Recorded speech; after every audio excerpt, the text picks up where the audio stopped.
بسم اللہ الرحمن الرحیم۔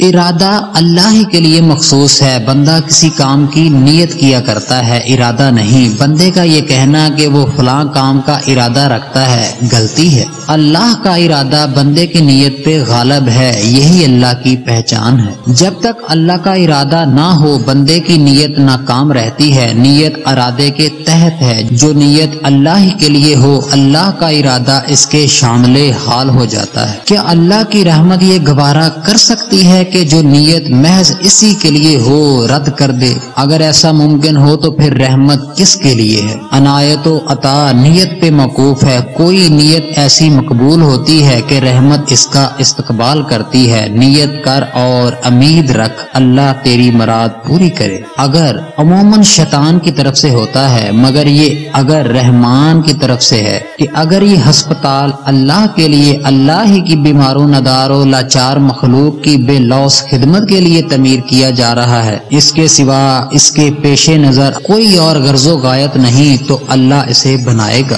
اور اللہ ہی چلائے گا۔ اس کا کوئی بھی معاملہ کسی کا محتاج نہ ہو اور نہ ہی اس کا کوئی کام کسی بھی سبب سے رکے۔ قیامت کے دن اللہ بندوں سے فرمائے گا، میں بیمار تھا تم نے میری بیمار پرسی کی۔ کسی کو کہے گا میں بھوکا تھا تم نے مجھے کھانا کھلایا، میں ننگا تھا تم نے مجھے کپڑے پہنائے۔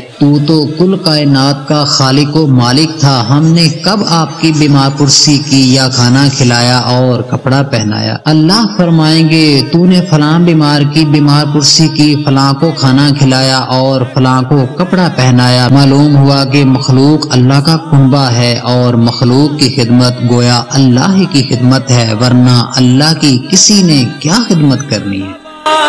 اور کیا عظمت لکھوں محبوب رب ہے مرحبا۔